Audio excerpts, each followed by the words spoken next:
All right, welcome to the first episode of To Tip or Not to Tip, a long-form conversation series about tipping and all things restauranting. My name is Cassidy Vanderkamp. I am your host, and I am really excited to launch this sort of limited series because I'm pairing it with the release of my feature film, my first feature film, which is called Tipless, a documentary about the tip-free restaurant movement in America. Tipless has a very special place in my heart. It's the quintessential passion project where I put years and years of time, resources, and energy with a small, scrappy crew of people to tell this story. And we were grateful that we could finish it in 2020 and premiere it in 2021. And we premiered at the Portland Film Festival, which it's always nice when you put your heart and soul into something and someone from the industry shows some acknowledgement for it, and you get to show the thing outside of the four walls of your parents' basement. But it was sort of unclear of what do we do next with this thing. In 2021, the entertainment world was still a little chaotic with COVID and trying to figure out how to navigate those things, and then pair that with my own sort of personal life of moving countries, getting married, having a baby. There wasn't a clear answer of what made sense to release the film more broadly, publicly, that fit with sort of the transition my life was going, but also, and I think more importantly, that serviced the people that I made the film for. So after a lot of consideration, I have decided that I'm going to release the film for free as it was finished in 2020 and as it premiered in 2021, and let people see the story and plant the seeds of a conversation that I think is really, really important, and then use this sort of long-form conversation format to update people on where the story left off and then continue exploring the conversation and seeing where that goes and what we can learn from each other about tipping and restauranting and helping the lowest paid workers make more money. So to do that, I've actually got a slate of people to come on and share their stories and their experience and kind of talk with them about these conversations. But I thought the best place to start was sharing a little bit of my story, letting people understand why I was interested in this topic, why I created the film, and what I hope can happen with this as this continues. And to do that, I've asked my friend Paul Vanderklay to come and take the reins and be the host today so that he can ask me some questions and hopefully give you a sense of why I think this is important. Paul was the first person who ever let me speak publicly about this movie, and I'm really grateful for that. So it feels really full circle to have him be here and help me launch this. But I'm also really grateful for what he has done online in the meeting space and having conversations. And it really impacted the way that I shaped the film and how I want to continue going forward. So I thought he'd be a great person to talk with to kind of, get out on the table why I'm doing this and why I think it's important. So Paul, thanks for coming and having a conversation with me. You can take the reins. All right, Cassidy. Well, this is so much fun because Cassidy and I first met because for those of you who are watching this have no idea who I am.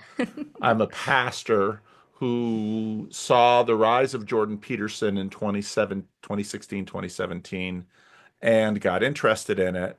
And so I made a little video. I made a couple little videos about Jordan Peterson, and a lot of people approached me. And then I was having conversations with people who would approach me. I was doing it privately on Zoom or Skype. And then I was doing so many of them, I decided that maybe some people might enjoy watching other people have these conversations. So I started posting them on my channel. And I was having, 4, 5, 6 conversations a week, which was a little much. And I had I had a conversation with a young man named Christian, who then Cassidy's been a very big part of what's happened with me on lots of different ways. And so she was the one who coined the word rando. And she said to her friend, "You mean this guy's having conversations with randos on the internet?" And it's like, yeah, that's what he's doing. And so Cassidy gets the credit for naming the randos.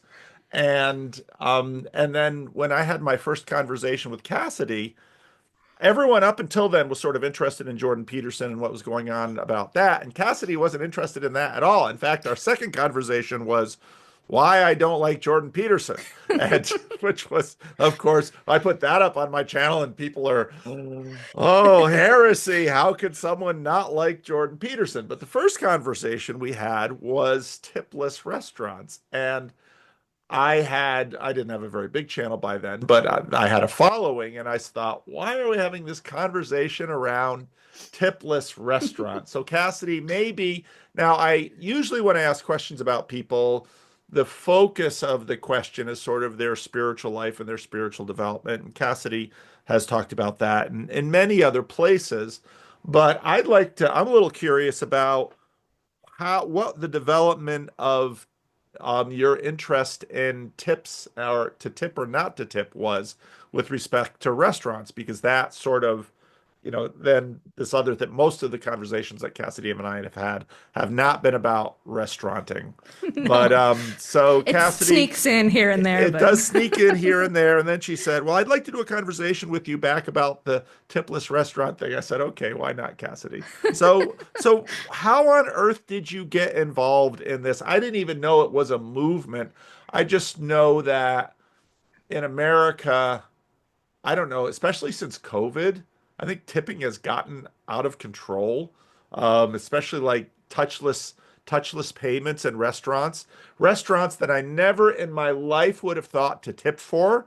Now I have to get through a nag screen and I have to actually press no tip and feel like I'm hurting these people by pressing no tip, but I'm low enough in agreeableness that my annoyance usually, you know, I'd probably do it half the time. But I see a lot of people tipping now on counter service, which again, counter service, generally speaking, wasn't you didn't usually tip unless you had table service. So how on earth did you get involved in this stuff? Because that got us here. yeah, well, it was sort of an accident. I moved from Arizona to the Bay Area to go to school, to go to film school. I had this, little pipe dream of, I don't know, doing something in media. I didn't know exactly what. Eventually, it shifted to sort of like comedy narrative films or whatever. But at the time, it was just like I want to do something creating with media, even if it means just, working at some advertising company and creating stuff. I just loved the form. So I said, okay, well, I'm going to go for it. So I went to San Francisco State University, get my degree in cinema, really try to learn about the art of filmmaking. And yeah, and I was paying my way through college myself. So I needed a job to cover my rent and cover my bills and make sure I could pay my tuition. And so I put my resume all over the place. I had worked as a server for probably 8 months when I was in Phoenix. I've always worked in fast food. Started at Pizza Hut making pizzas. Then I went Really? to, yes, I was a pizza perfectionist. And then I went to In-N-Out, flipped burgers, and then California Pizza Kitchen. I worked there for several years, and then moving to well, 8 months, not several years. In-N-Out for several years, 8 months there. And then, yeah, wanted to keep serving because I just really enjoyed the job. It was really good money. So I just putting my resume everywhere. And, I talk about it a little in the film of how I found this restaurant. But I eventually got a job at a restaurant that was right down the street from me. It was really perfect. I could walk there. Really good environment, really kind people running the restaurant. And about 3 months in, I started as a hostess because it was sort of a higher end restaurant. I wasn't actually really qualified for the serving job. So they said, well, why don't you start as hostess? We'll see how it goes. And about 3 months in, a minimum wage change happened. Measure FF got voted into law. And about, month two after that, we all got sat down and said, hey, listen, this thing happened. We're making a change in our restaurant. We're going to go tip free. This is the reasons why. We'll sit down with each of you and explain if you have any questions, and then we'll talk about salary, and we'll give you each an individual salary based on time in the business, experience, yada, yada, yada. And so we all had a choice, and they're very good about it. They said, if you want to stay, that's great. We'll have the conversation. If you want to go, let us know how we can help you. This is obviously not what you signed up for. So we all had the decision. Are we going to stay? Or are we going to go? And I thought, hey, this is interesting. If I can make this amount of money, I'll stay. And yeah, they surpassed what I had in my mind. And so I stayed. And what ended up being was a 2-year sort of personal case study of what is happening with restaurants, the complications with tipping, sort of all of the intricate pay structures and sort of different conversations and tensions that we have with how we pay low paid workers. And yeah, I was just really struck by how much people were blind to the fact that all of this was happening. Because I actually had a documentary writing project in college, and I used this as a little pitch to, you know, fill the assignment. And I was telling it to the other students, and they're like, what is happening? They had no idea. And so I think for me, it was sort of like, wow, there's something here, and it's very intriguing.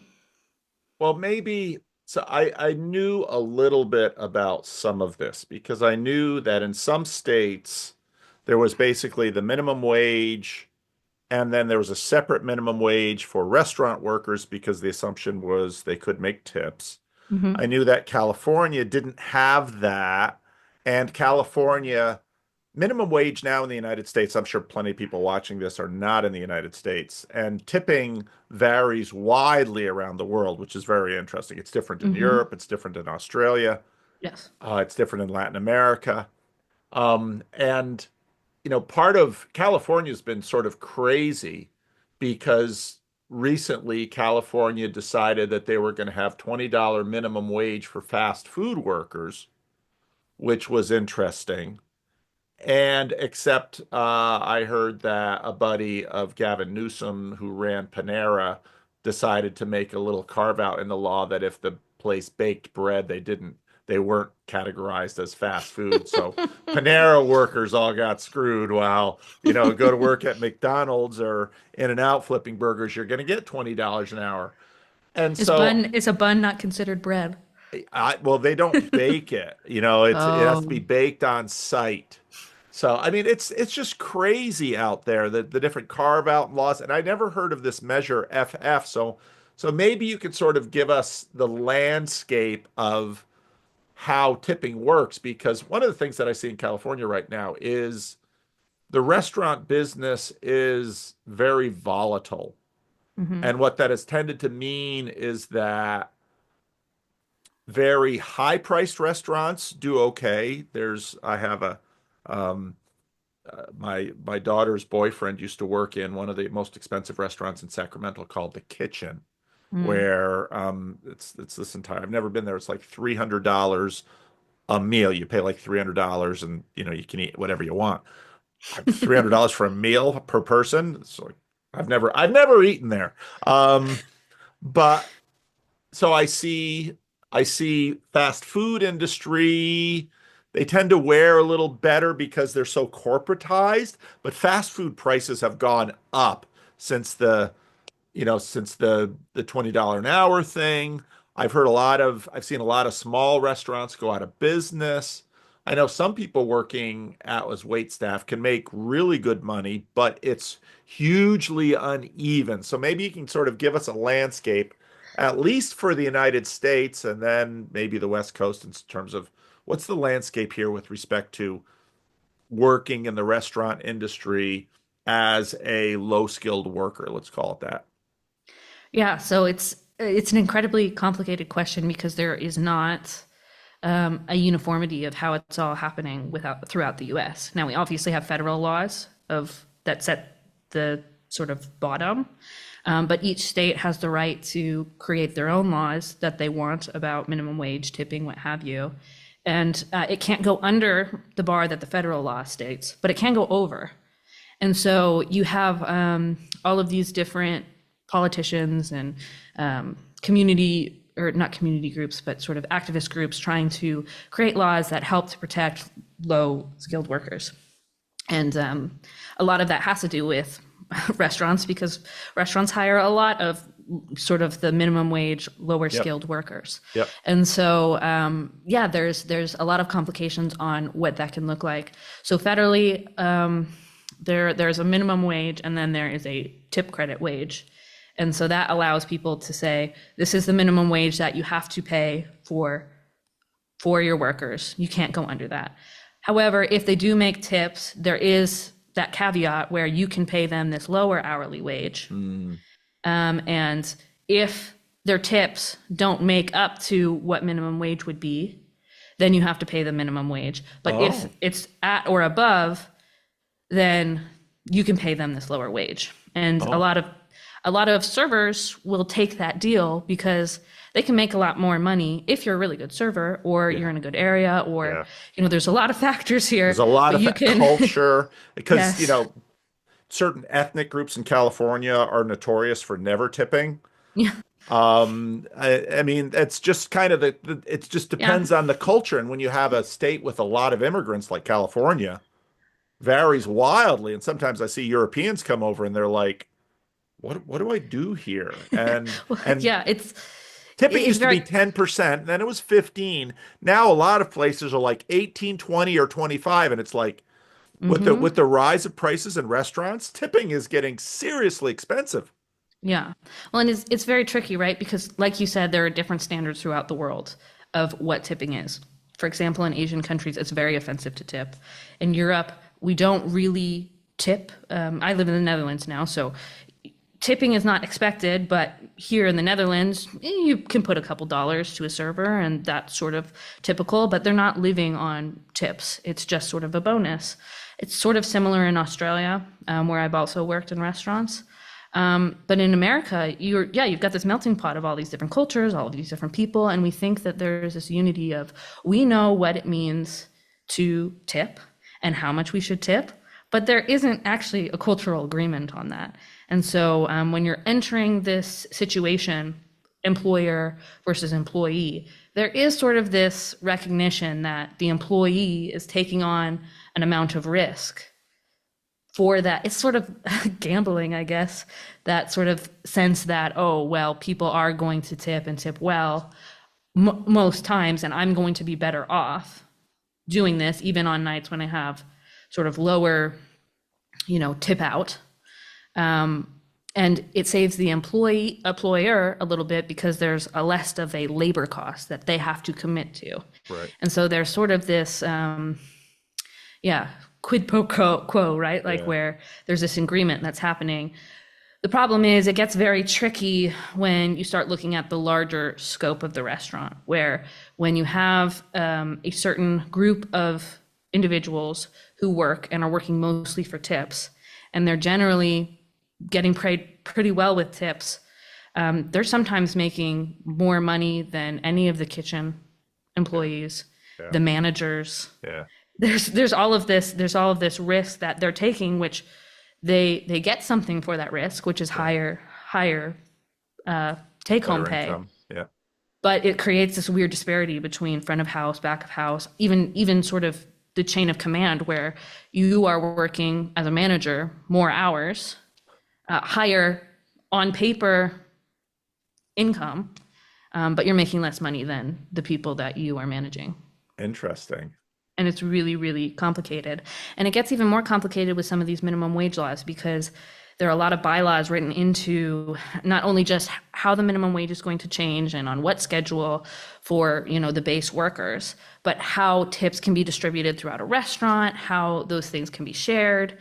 And it gets really complicated on what is legal and illegal, because sometimes these laws aren't very clearly written out either. And it makes this disparity even further because, like what we were seeing in California, the minimum wage went up, but the people who are making minimum wage in restaurants were the servers because they were making minimum wage plus tips. So they get the raise. No one else gets the raise. The dishwashers who make a little bit above minimum wage, unless they were under, they also get that, but now they're at minimum wage too. And then there were specific language that seemed to prohibit tip sharing, which means if you don't have direct contact with a server or with the customer, you can't get a share in those tips. So you can't give some of the tips to the kitchen, you can't give some of those tips to the dishwasher. They all go to the server. And so this idea of like, let's raise the minimum wage so the lowest paid workers make more money. Well, what actually happens in the restaurant industry in a situation like California where they don't have a tip credit is you're giving a raise to the highest paid worker and they're getting more money in tips because the check prices are going up and all of those things. And so it's just a really complicated situation. And I think for small but restaurant owners, it's really complicated. Like, how do I structure my business ethically? Because restaurants already have very thin profit margins. It's not a profitable business to be in necessarily. Even in some of these high-end restaurants, you can certainly make more money, but the cost of what you're doing Yeah. is much higher. Yeah. It's sort of like a riskier Yeah. move, but it has something built in that can give you a little bit of a cushion. But when you're talking about those kinds of restaurants, you have cooks who go to school for several years and pay thousands and thousands of dollars to get educated to do what they love to do and to create these really intricate, fascinating foods. And they're getting paid less than, for example, me, the college student, using this job to fund their dream. It kind of feels not right. At least to me, it didn't feel quite right. And so as I kind of lived it out and kind of explored more of what was happening, there was definitely sort of a question of like, oh, what's going on here? And how do we have a better conversation about helping the lowest paid worker? Because that's really what was that was the attempt of these laws. They were really, well intended, coming from a good position, but the realities of them created complications that were not intended. And the problem was, it wasn't that we just put these laws out and realized, oh, there's some complications that weren't intended. Most people put their vote in, celebrated that the minimum wage went up, and forgot about it, didn't think about it again. And it just left restaurant workers sort of struggling to figure out, how do we talk about this? How do we get support to this? How do we navigate these changes? Because it's a real burden on our industry. It's interesting because there's a part of what's, again, interesting about California is that we have all these referendums. And these are the kinds of things that will often show up in referendums. People will get enough signatures out there to get it on the ballot. And Mm-hmm. then, John Q. Public opens up the ballot and there's like this paragraph to read, and you're reading it and you're trying to figure out. And so a bunch of curmudgeonly old people just vote no on everything because I don't know what this means. So no. Yeah. Isn't that why we send people to Sacramento to make laws to study this stuff?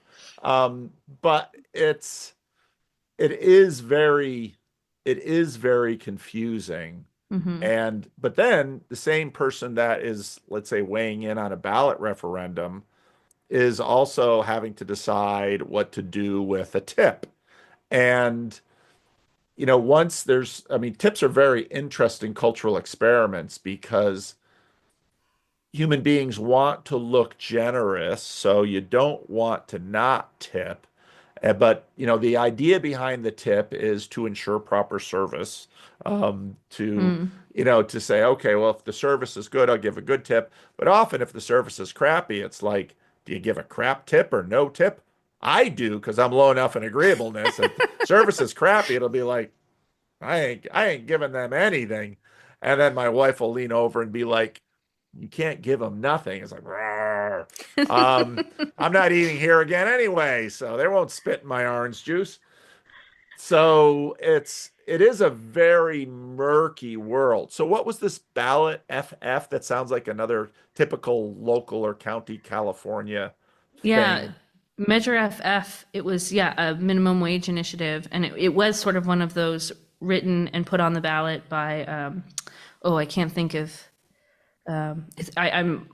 it's, it's all in the film. I can't think of the actual name of what it's called, but it was some sort of community initiative that this group put this together, put it on the Yep. ballot, and then got voted on. And because it passed, that created some problems too, because there are not always lawmakers writing these laws. And so sometimes there is things written into them that's hard to really understand.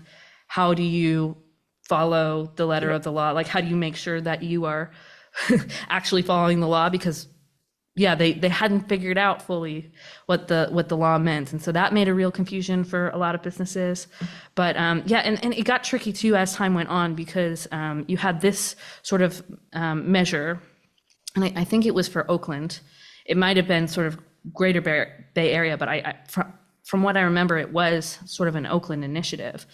And then you have all of these other cities like Berkeley and San Francisco and all of the cities around that creating their own initiatives, and then they start competing with each other to create better laws that are going to draw more employees. But it creates so much confusion and complication of um, what's the standard and how do we sort of as a business owner follow these laws. And that's where some people kind of were at the end of the rope and saying, why am I going to continue relying on tips and try to navigate this sort of crazy world of uncertainty of whether a service charge counts as sort of a tip and can be shareable or not, or what have you, and just get rid of the system altogether and try something different. And I think for many restaurant owners, particularly if they were cooks themselves, there was a sort of a sensitivity to making the change, and there was more of an interest to making the change, knowing about this sort of built-in disparity and realizing, hey, I want to pay my cook what they're worth. I can't do that if I keep following the system that decides how I can distribute the money that's coming into my restaurant. Why don't I just let all the money come into my restaurant and I decide that between individuals like every other business? And so there's a lot more risk on the business owner in some sense, yet there's a lot more control and sustainability that can be kind of developed throughout that process of taking back that control and sort of, yeah, reversing a system that is sort of murky anyways. Because, when I always tipped and tipped well, and I still do, because there wasn't really social pressure for it. I just recognized that, when I was in Arizona, I don't know what the tip credit is now. I think it's higher than it was, but some servers, when I started serving, I was making $2.25 an hour. Yeah, so I was making $2.25 an hour. Now I made a lot more with tips, but that recognition of like, if I'm not paying a tip, they're not getting paid. Yeah. And so there was that sensitivity of, even when I had not so good service, I'm still going to tip because, that's how a lot of people make their money. Now it's very different in California and some of these other states that don't have the tip credit because they're making the minimum wage, but now these minimum wages are so high. Yeah. They're doing that and tips, and yeah, there's a lot of complications of, I don't fully know all of the states of where everything is now, because there's so much that changes, and there's so many of these things that are built in to say, oh, we're going to raise progressively the minimum wage. But yeah, with Measure FF, they had a whole minimum wage sort of schedule where each year it would raise at least $1 for minimum wage. And so you have these restaurant owners going, how in the world are we going to, survive the storm if every year our employees are getting $1 an hour, our minimum wage employees are getting $1 an hour raise? There's no room to continue and let anybody else get a raise. It doesn't make any sense. And so there's there's a lot of complication that goes into it, and there were a lot of reasons for people to try it. But again, it's sort of a scary uncharted water, because culturally in America, there's just this real cultural reliance and sort of I would say support for tips, but like you said at the beginning, I think that's changing. Tip fatigue is a real thing, and with these sort of online, POS servers that automatically prompt people to make tips, there are a lot of industries that are starting to accept tips that never did before. And I'm never quite sure where the tip goes. It just seems like it's going to the restaurant too. I mean, again, with table service, the assumption is the tip is going to the server, which may or may not be true. But like this point of sale tips, it's like I'm just giving, this is just higher prices for the food. I'm voluntarily paying higher price for, and what's amazing in California now, it's not uncommon if you're going to sit down like a pretty typical let's say mid-level, lower middle class meal might be a burger and fries, and then I usually won't get a soda, but even just a burger and fries, you're looking at 16 to 20 bucks Hmm. for a burger and fries in a fast food place, you're looking at 10 to 12 bucks for just a kind of a set meal. And I'm also very curious, culturally, how does this work when, let's say, people are so conditioned to tipping, and then what is there, a sign in the restaurant? Or because now what I'm about to say is going to sound, well, you know, especially if there's a gender difference between the waiter and the customer, and that can go both ways. And usually if there's an age disparity between them, I mean, you can get some fat tips. Sure. And people enjoy doing that because whether or not, the vast majority of the time, nothing will happen. But this is a way for someone to sort of play a game that they don't actually have to play just by, an extra 10 or 20 or 50 or 100 just to, get someone to smile at them and really greet them well the next time they come in. Sure. So how does that work if you begin to say, because if you say, okay, no more tips, you're sort of trying to cancel that economy. And some people like playing that game. Well, sure. Whether it's a healthy game or not, certainly there is a lot of arguments. I mean, I think that's one of the big sort of talking points against tips is some of the sexism or vulnerability that can come from a customer having the ability to, fund your paycheck. And so maybe someone is a little more handsy than you would like, but you don't say anything because they're paying you. And I think especially for women, it's very vulnerable. But for any person, there's a lot of opportunity for vulnerability and lines to be crossed that make a good argument for maybe even if you like that game for the safety of everybody should be removed from the picture. But there are a lot of different ways that people are making the decision to announce they're going tip free or kind of try to find ways to balance this, whether it's service charge. Some people say nothing. I don't particularly think that is the best model. The best way that I've seen it is transparency as best as you can, where on the menus you just have to say service is included. Tipping is not accepted. When you get the check, there's not a line for tipping or anything. And so it just kind of becomes clear. Sometimes it sparks conversation, especially for people who want to make sure that everybody's getting paid well. And again, I think that's a fair question because that's sort of the exception or the expectation that many people have that, well, servers aren't going to get paid well unless we're tipping. And I don't think that has to be the case. There's certainly going to be sacrifices that servers are going to have to make, and the recognition as they might not make, how would you say it?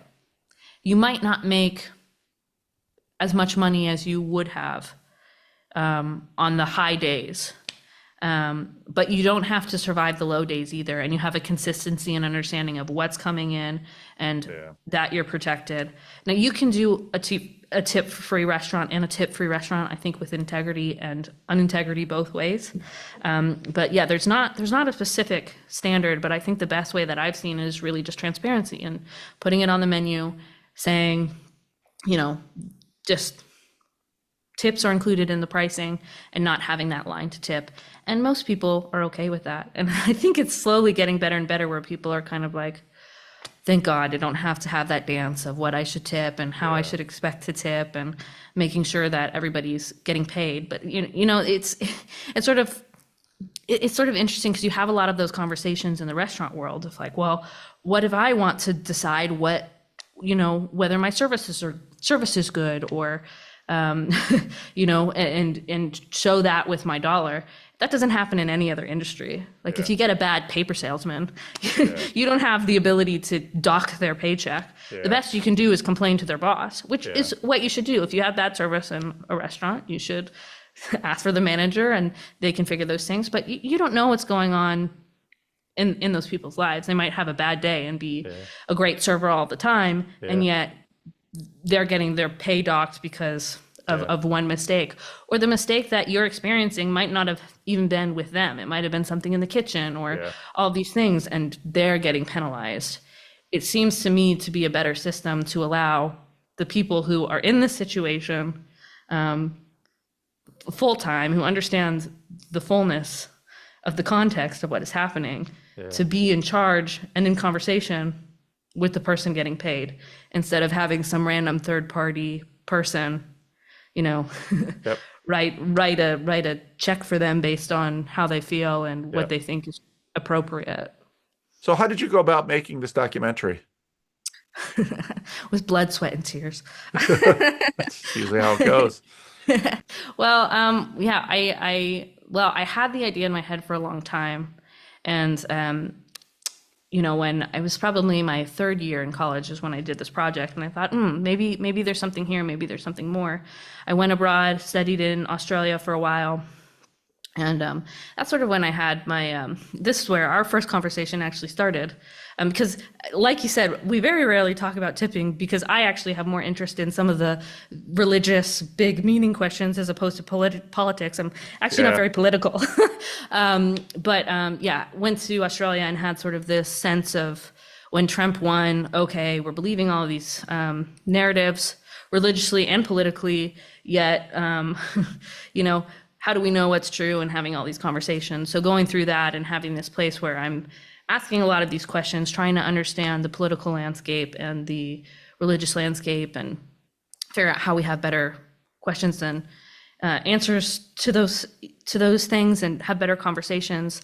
When I came back home from that experience, I kind of had to decide, what do I do now? Because I had graduated, moved back to Arizona because I just didn't know what was next. And I thought, okay, I can go get a job and make, commercials or something or whatever. I can go find some job, maybe working on sets or whatever. Or I could try making this film that has been in the back of my head for a long time. And at the time, it really felt like it was now or never, because it was, I think 2017 when I was starting to think about the end of 2017. So I'm thinking, okay, well, political cycle is going to start in 2020 again. Last political cycle, it was all about federal 15. Maybe there's a way that I can use this to have a better conversation about the impact of these things and find a way to, bring it back to people's stories and not just sort of political talking points. Yep, And so yep. I called up my friends Fred and Liz, and I said, hey, I have this crazy idea. What if we did like a movie? If I made a documentary about the tipless restaurant movement, would you be in it? And they said, absolutely. And so from there, it was just like, okay, let's go for this. And so the project became bigger than I ever expected it to be. In my head, it was going to be this little observational documentary where you follow a restaurant for a year who's going through this tipless thing and just kind of observing and seeing what's going on. And what ended up being is sort of a participatory documentary where I share my story of how I kind of came into this, and with several restaurants from across the country, economists, lawyers, crafted this story together to kind of share the fuller scope of what was going on. And so it was like this this thing I took on that ended up being bigger than I ever expected it to be, but it was so much fun, and there was so much beauty in having these conversations with people from all different walks of life, from servers to economists, cooks, restaurant owners, activists who were in the restaurant world trying to protect workers. There was all these different perspectives and these different ways to weave the story together. And it gave me a lot of encouragement of like being able to have these conversations, but it also gave me a lot of concern because maybe I was just going into it a little naive, but I realized through the filming how incredibly divisive the conversation of minimum wage actually was, and how scared people were actually Hmm. about talking about it. Hmm. And yeah, I did a little piece in the film about restaurants in Flagstaff. And I'm from Arizona. I've worked in Flagstaff for many years, doing some festival work, and so I had a real connection and love to that city. And they had similar minimum wage changes happen. Hmm. And I'm calling up restaurants who Yeah. had been on the news. I'd seen them on YouTube and said, "Oh, hey, I'd love to talk to you about this." Yeah. And they were like, "Oh, that's great. I'll talk to you as much as you want, but I will not go on camera." Because the Hmm. last time I went on camera and tried to talk about what was happening for the reality of my business, I got put on a blacklist, and I went from a full dining room every Friday night to nobody in there. And I can't risk that for my business and for my employees. How And I does that think, work? How do you get blacklisted in the restaurant business? Where's the list? When I go out to eat, I just open Google Maps or well, Yelp. there again, there's activist groups, and Oh. Flagstaff's also a college town. Oh. So Oh. there's Yeah. certain amounts of that, and yeah, being a small community, yeah, if you can, again, I think there was a lot more complications going on with that, Okay. particularly on sort of the fight of trying to put into law something that would help Huh. the lowest paid worker. But Yeah. again, it's sort of that complication of what is the reality of how these things play out versus the reality of the rhetoric that Yeah. we hear from news clips. And TikTok wasn't a thing then, but these short form really catchy Yeah. things. Yeah. And so yeah, I think that for me kind of woke me up in a way that said, Yeah. okay, this thing is more complicated than I imagined. Yeah. And I that means I have to be more cautious and fair in creating the story Yeah. than I ever ever would have if I hadn't really had those experiences Yeah. of trying really seeing people who don't have big Twitter followings, who don't have things, Yeah. just trying to speak out in their communities about the realities of what's happening to them, and being shut down by sort of a villainizing narrative. And so, Hmm. yeah, I was very compassionate about that. And it was one of the reasons I actually decided to put myself in the film. I tried very hard to kind of avoid it. It was sort of Yeah. strange because I was so involved. I worked so Yeah. many years with this restaurant that I was mainly focusing on, and had a really good relationship with them, and was one of the people who walked through them as they made that change. Yeah. And yeah, I wanted to sort of still keep my space and have that perspective. But when I started hearing these stories and people, people privately telling me the fear that they had, and the wanting to have this story out, but the unwillingness to step out, not because of selfish reasons, but for the preservation of their businesses and the people who they employ. I don't know, it kind of made me feel like, okay, if I'm going to ask people to put their names and their faces out to tell their stories about these things, I'm going to be willing to do the same thing. Yeah. Yeah. So, So, so you finished the film in 2020? yes, we finished the film in 2020, and kind of beginning of 2020. The plan Okay. was to kind of go through the 2020 festival cycle, but COVID happened. Yay! And yeah, and so we went, okay, well, let's put a pause on this. Let's Yeah. hold out for a second. And so we waited, and then we applied to some festivals in 2021, and then we were able to premiere it at 2021 at the Portland Film Okay. Festival. But it was sort of still in that place where it's like, okay, we've got this premiere. Yeah, what do we do? And that was a strange thing too. We had kind of finished filming 2019, mid Yep. 2019, and Yep. finished cutting right at the end, 2019, beginning of 2020. And Yep. then COVID happens, and it creates all of this new, unexpected territory in restauranting, Yeah. and Yeah. the different laws, and what is a how would they say it? I can't even remember now. A necessary business or a vital Yeah. business or something. Yeah. And what in California there was a lot of yo-yoing with laws of this is what you need to be COVID safe. Oh, now it's this, now it's this. And Yeah. Yeah. there was a lot of restaurants that, they're Yeah. trying to keep their restaurants open so that they Yeah. can keep paying their bills. Yeah. Yet there's these kind of changes didn't come at no cost to them. No. And it was really, yeah, so there's really some strange things that happened with COVID. And we do address it a little bit at the end of the film.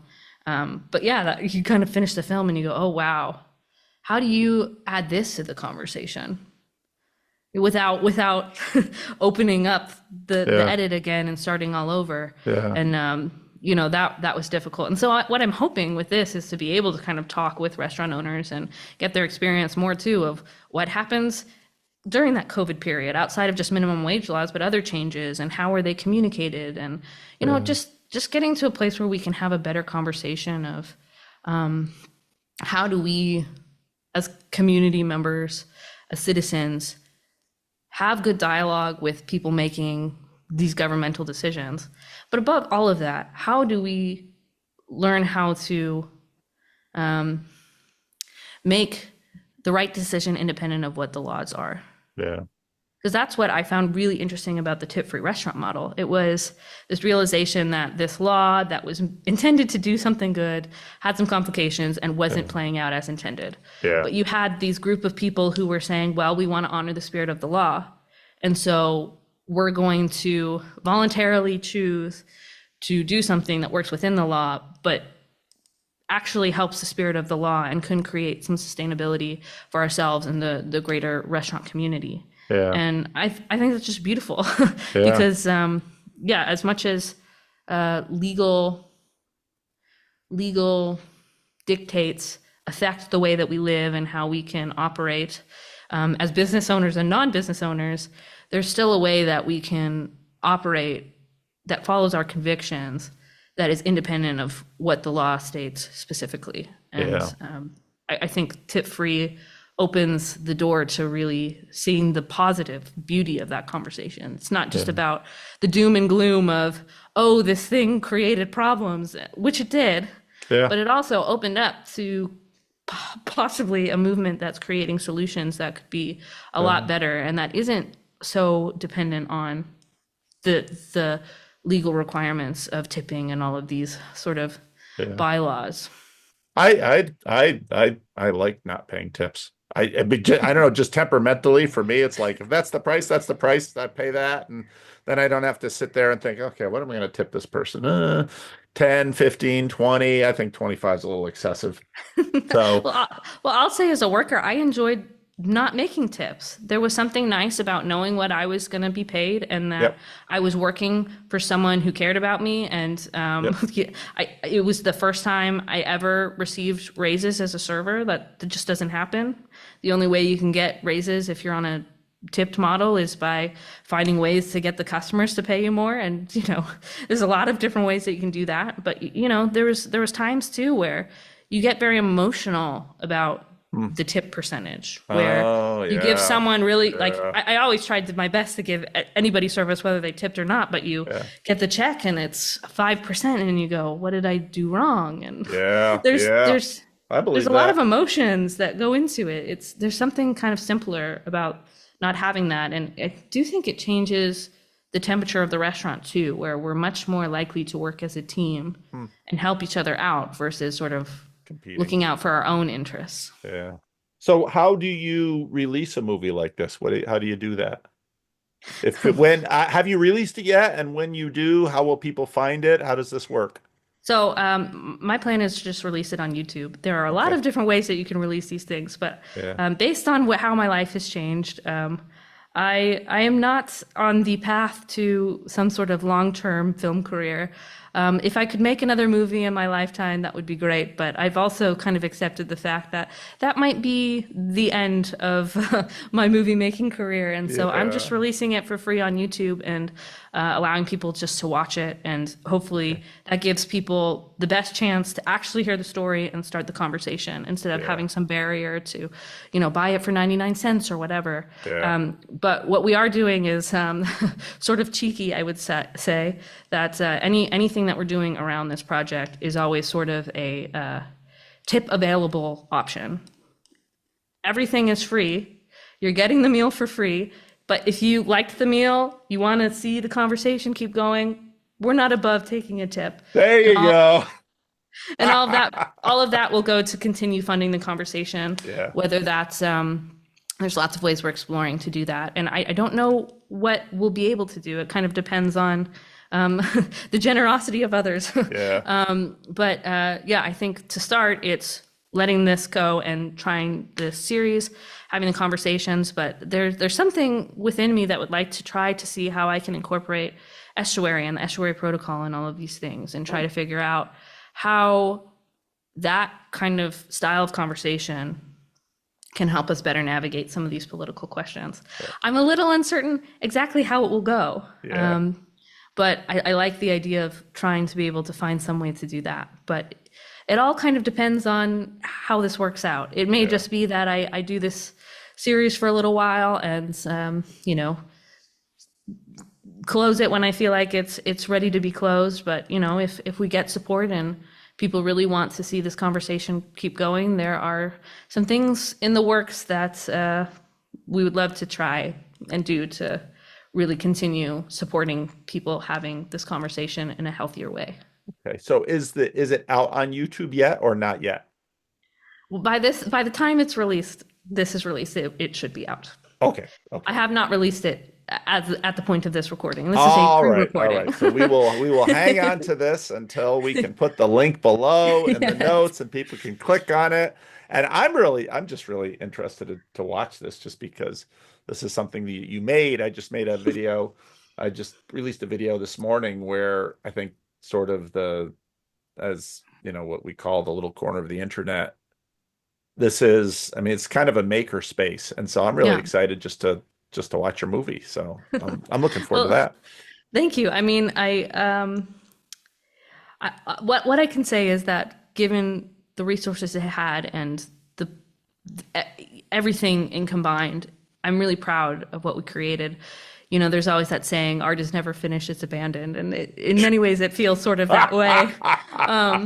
And there's always that place, if you could do it again, if you had more resources, how would you change it? But what I hope it does, and I guess we'll see how it goes, but I really just hope that it does start to create a conversation that isn't so divisive and that allows people to be able to use your real names and faces to share their stories and talk about the realities of some of these things, because it really makes me depressed that there's so many people who don't feel like they can do that. And rightfully so. I know cancel culture far too well in many different aspects, and it's no joke. But yeah, if there's a way that we can kind of start this conversation on a more even footing and kind of use that estuary spirit where we're not losing sight of the humanity of the people who we're talking to, and giving them space to share their stories and their opinions, even if they don't agree with us exactly. It's the best way to kind of navigate some of the complications and work together to see things that we can't see. And I'm kind of actually grateful that some of the minimum wage conversation and tipping conversation isn't so politically popular right now. Because it kind of opens the door to have at least set the stage for the potential of a different conversation, and not so much what's the right word, sort of divisiveness or misrepresentation. Hey guys, Cassidy here. Thank you so much for making it to the end of this podcast. I am amazed. That's truly a feat in this day and age, so I appreciate you for tuning in. For those of you who don't know, Tip or Not to Tip is a podcast series that I am releasing in conjunction with the public release of my film, Tipless, which is a feature documentary that explores the tip-free restaurant movement in America. We premiered the film in 2021, but we're finally releasing the film completely for free to help kickstart what I think is a super important conversation. So if you'd like to check out the film that started this all, I've included a link in the description where you can watch it. It was very much a labor of love to make, so it means a lot personally that anyone wants to take the time and view it. So Thank you for watching. Alongside that, we've also provided a link where individuals can contribute monetarily to this project. There's obviously no obligation to contribute, but I know that there might be people out there who like this conversation, want to see it continue, and want to help us to continue facilitating this conversation. So I'm giving people the opportunity to do so. These contributions not only fuel our past efforts, but they're also fueling our future endeavors to figure out ways how we keep this conversation going and in a more productive way. So I sort of think of it this way. You're getting the meal for free. If you like it, you want to show your appreciation, I'm not above accepting a tip. Outside of that, if you want to keep up to date with future episodes, make sure to subscribe, hit the bell, all that jazz. And if you have any suggestions of topics we should cover or people we should talk to, please just leave a comment below or connect with us at tiplessfilm.com. It wouldn't hurt to throw a like on there too. Thank you again for tuning in. Another feat, making it to the end of my spiel. I appreciate it, and I look forward to speaking to you again soon via this weird internet thing we use. Okay, bye.